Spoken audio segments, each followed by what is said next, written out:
Y'all, I just tried to film a commentary. Would you call that a commentary? I just tried to film a video about Love is Blind, as I've done in the past.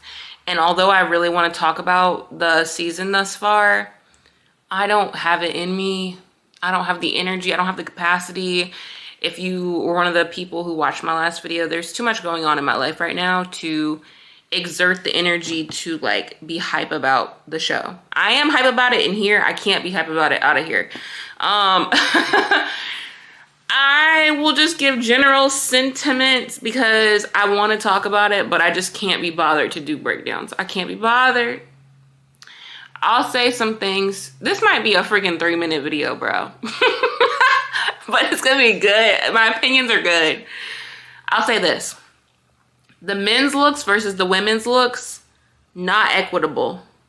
Not equitable. I don't know why I'm seeing like bombshell beauties. I'm seeing an Olivia Munn lookalike. I'm seeing like gorgeous skin complexions, gorgeoss smiles, women who look beautiful without all the makeup and glam on.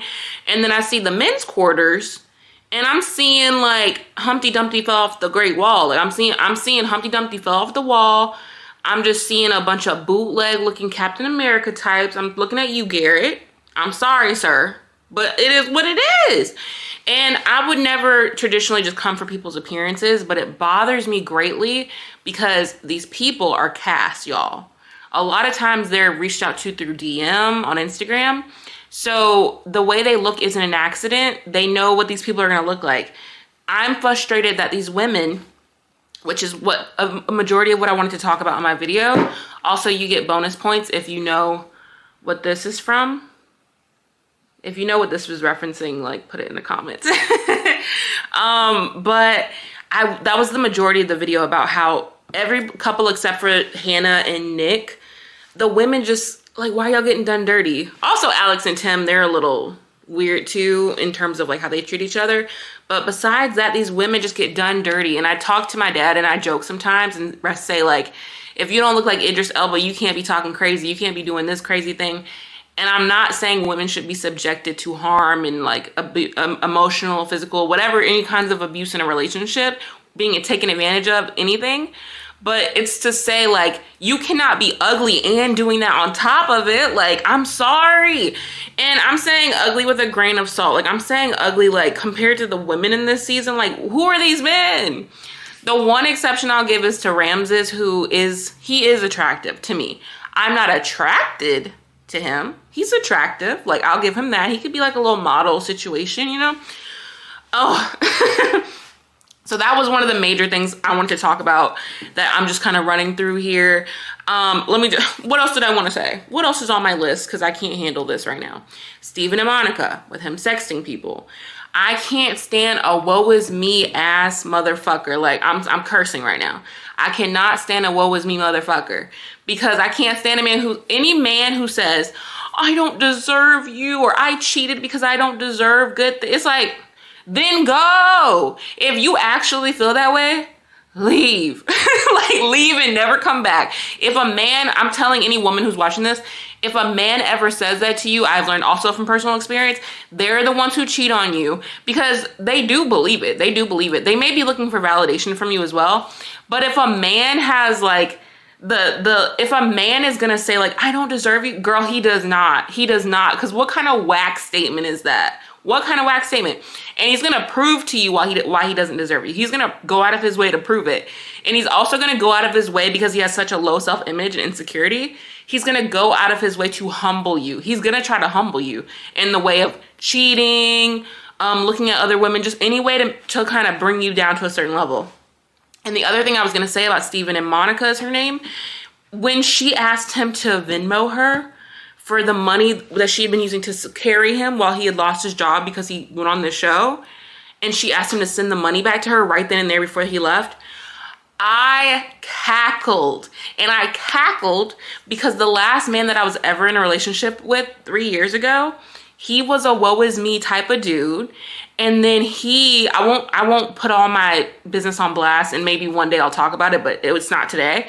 But he did me dirty. a few days after I treated him for his birthday. So I have very specific beliefs in like how much monetarily I will contribute to a man's life. But when it comes to a birthday, like, I'm gonna take you out for your birthday. Like, it's time to celebrate. We're in a relationship, whatever. We've been dating for a year and some change. This man, he did me dirty. And when I found out that he did me dirty, before he left my presence the last time that I saw him, I literally went online. I said, can you wait right there? He could have left. But I said, can you wait right there? And I added up the money I spent on his meal. I added up the money that I had spent. Oh, and that included the money for my food too, by the way. I added up the money I spent on the meal and all his gifts. It was over $200. And I said, you can send me the 200 and whatever change. Like, I nickel and dimed it to the cent. Because I'm like, how dare you do a woman dirty in her face and take money from her. Take gifts from her. Take her body from her. And that's another I'm getting so hyped. That's another conversation to have about all these people on this show. Why are you having sex with someone you met 2 days ago? Why are you having sex with someone you met 24 hours ago, Ramses and Marissa? And then you find out 2 weeks later that he's 34 but doesn't want to have a baby for 5 more years. To me, that just means he doesn't want to have a baby and he's just delaying it. You find out that this person that you slept with 24 hours after you met them and you wanted the whole world to know on the show, the sex is so good. But this man is basically saying that he may not want to marry you because you won't get on birth control and change your whole hormonal chemistry for him so that he doesn't have to wear a condom. But he won't wear a condom. He say the sex needs to feel good. It doesn't feel good with the condom. But he wants you to take medicine so that you won't get pregnant. You know, the thing that happens when you have sex, the thing that sex is for? Having babies, because that is what sex is for anyone who's forgotten. I'm like this shit pisses me off. Now, I do have thoughts about the military. I have very strong thoughts about a lot of things in international politics. My graduate degree was a political science degree.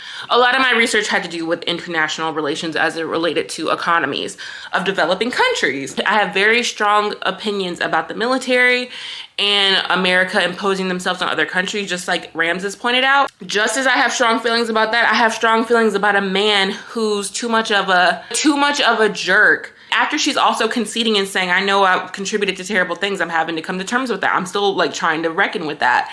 But then you can sit on the couch with her and say, I don't know if I can get married, if I have to wear a condom and we have sex because it has to feel good, babe. It has to feel good, babe.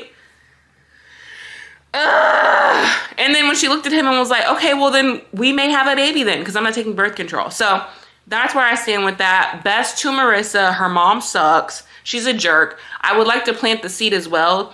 When I look at things that happen with these people, switch the sexes. So if Ramses' father was sitting at that table and said to Marissa, if you hurt my son, I'm going to cut your vagina off. Because if you don't remember, Marissa's mother said, I'll cut your balls off. People are very lenient with women, and this is going to curtail to the next thing with Alex and Tim. Women can say certain things in a context that's threatening to a man and it be taken lightly or like a joke or passive. But if a man had flipped that and said the same thing to Marissa, huge issue. Branching off of that, when Alex and Tim got into it in the argument we didn't see, because this is also the season of arguments and issues happening that are never recorded, but we just see the couch conversation afterwards. Alex and Tim got into it, and Tim explicitly stated that she put her hand over his mouth during their conversation. I don't know if it was either way, you invaded someone's personal space. Either way, you invaded someone's personal space who you haven't known for more than 48 hours. Either way, what the fuck? So the way I see that, again, was switching the sexes. If Tim had put his hand over her mouth, oh, and don't even get me started on if they caught that on camera. If he had done the same to her, the music would have been like, text would have gone over the screen like we had to remove Tim and in their honeymoon or in their vacation early because we were worried for Alex's safety. She got to do it to him, and we just get a scene of her forcing herself onto him, giving him a hug he did not want and expressly stated he didn't want. So more unwanted physical contact. And then we just get him staring off into the distance while he's been I guess, like, we don't know, but potentially verbally abused by this woman at this point. We don't know. And obviously from that point, he was checked out. Then they had their other little stupid conflicts. But their relationship also seemed like if they would have gotten married, it would have been very volatile. I don't wish that on them at all. And they're obviously not together. But the way they would both lose their breath when they got mad at each other, you have to be very careful of people who get short of breath when they're pissed off, because I'm one of those people. That is not a good sign. That is not a good sign. That means you like have vitriol towards the situation or the person that you're dealing with. So it's a blessing that the two of them split it off no matter how it happened. Another situation that wasn't caught on camera with Garrett and Taylor about, y'all, don't even get me started with the whole, okay, let me just say this. Garrett is he's a smart man.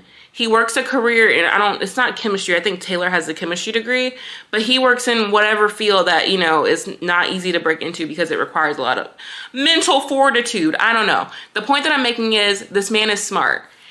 I cannot stand a man who is literally very logical, very smart, very by the book. Like, y'all can see Garrett, Mr. Captain America Kmart version. Y'all can see how smart this man is. His ex texts him on social media, and then he wants to get into the weeds and the nuances of, liking a message and responding to it. I thought that was the same thing, and that's why I didn't mention that I actually responded to my ex. And he's sitting here looking like a freaking dumbass in front of Taylor when she confronts him. And I resonate with Taylor because I feel like she and I handle conflict the same way, of like trying to be calm about something and then just like being at a loss for words because people are trying to insult your intelligence. She's also very intelligent. And then when they were at that party and he finally like accidentally admitted that he actually responded to the message his ex sent him, then she has to like confront the fact that this person who she likes so much is trying to condescend her and like basically make her. It's almost like gaslighting when you know two people are smart and then one person starts intentionally acting dumb or unaware or just oblivious to something that is so obvious. It's like if something wasn't, and that's the thing, it makes me feel dumb even talking about it, because I think anyone watching that scene knows that Garrett was full of shit. I don't know how you move forward in a situation like that if people can't just hit you with like straight up honesty. I know it was part of the show. I know she felt the way she felt about him in this like pressure cooker of a situation. That would have been deaded for me. The Tyler and Ashley thing, I'm not going to talk that long about. I think on social media, people were saying like he was not a sperm donor. He has children. They know what he looks like. I don't know what the situation is. Regardless, it was another scenario of, y'all have probably, I'm talking to women right now.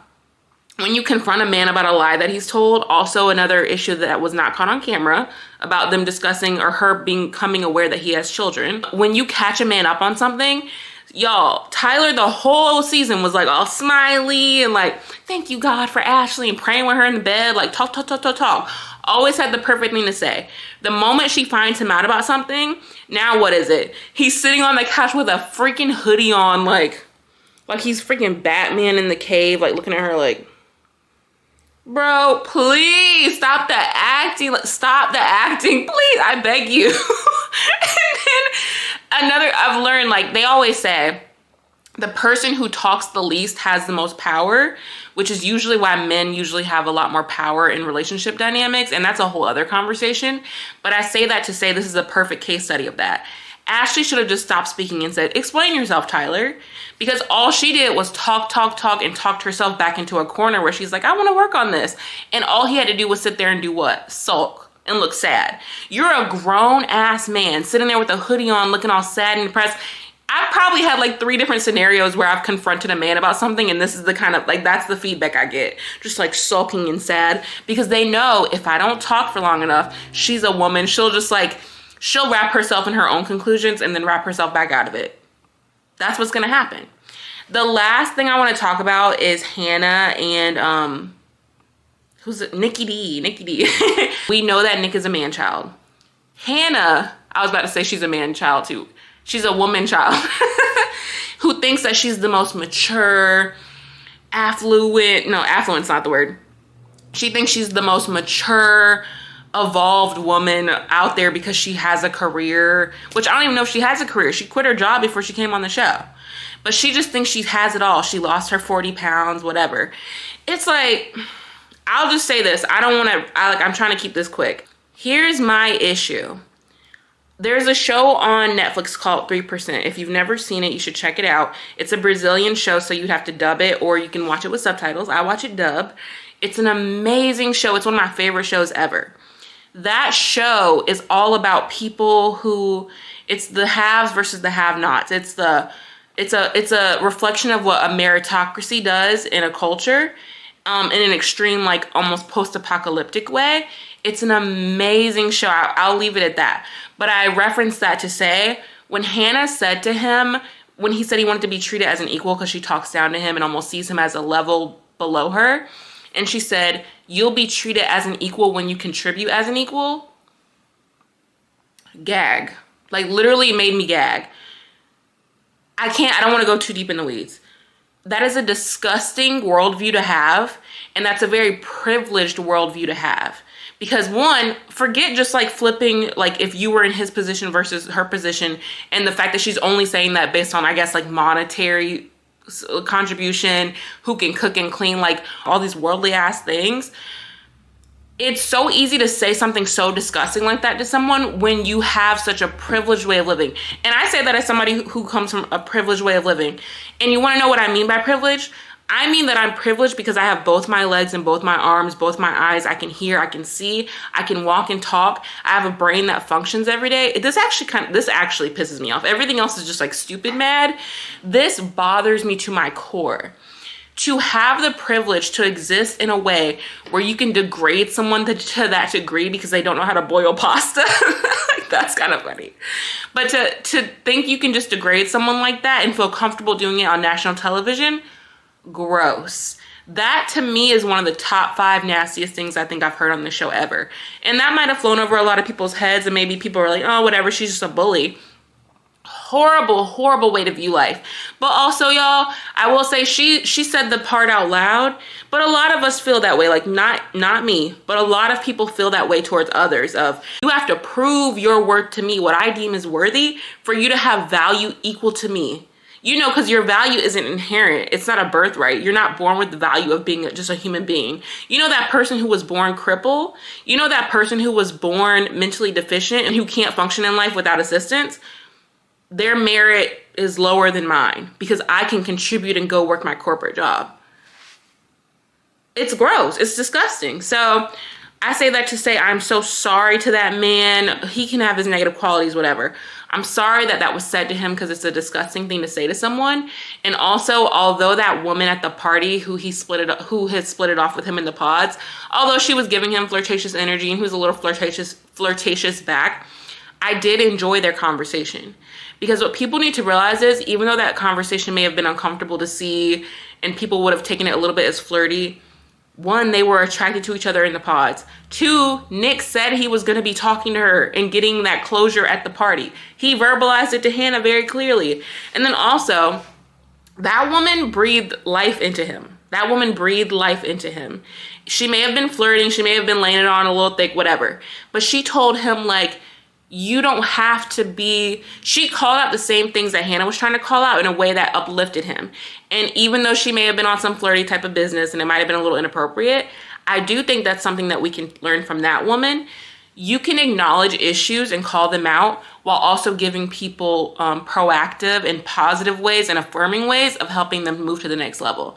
So that's all I gotta say. That's all I want to say about it, because like I said, I tried to record little segments about each person. I don't even know if this video is going to stick because I don't know. I might be too loud and a little bit too wild in this one. But if the video gets posted, thank you for watching. It's literally getting dark outside, but yeah, that's all I have to say. I hope that you all have a great day. I will talk to you when I post next time. Bye.